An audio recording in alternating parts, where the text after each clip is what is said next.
السلام علیکم ورحمۃ اللہ وبرکاتہ۔ دوپہر کا وقت تھا، بہت تیز دھوپ تھی۔ ایک فقیر بھکاری مکہ میں چلانے لگا، بھوکا ہوں، گھر میں کچھ نہیں ہے، بچوں کے لیے کچھ دو۔ کسی نے توجہ نہ دی۔ سامنے ابو جہل کا گھر تھا۔ دروازہ کھٹکھٹایا۔ ابو جہل غصے میں باہر نکلا کہ دوپہر کے وقت کیوں آواز دی۔ فقیر نے کہا، تو سردار قریش ہے، میں کب سے چلا رہا ہوں، یہاں کوئی میری نہیں سن رہا۔ ابو جہل نے کہا، میرے پاس تو جو رقم تھی میں نے اونٹ خرید لیے، اب دینے کو کچھ نہیں۔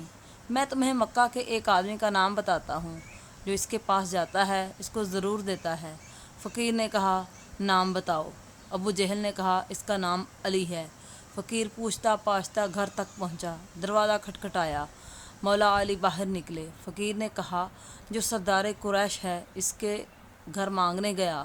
اس نے کہا، آپ کے پاس جاؤں۔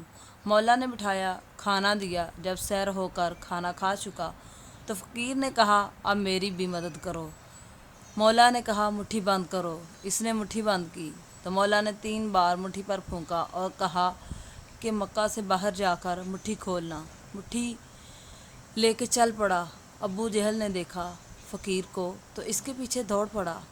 کہا، علی نے کیا دیا؟ فقیر نے کہا، جب مٹھی کھلے گی تو پتہ چلے گا۔ اب فقیر آگے آگے اور ابو جہل پیچھے پیچھے۔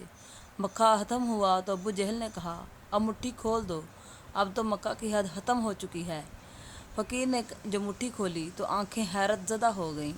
3 بڑے لعل اس کی ہتھیلی میں رکھے تھے۔ ارے، علی نے 3 پھونکوں سے 3 جواہرات بنا دیے۔ ماشاء اللہ۔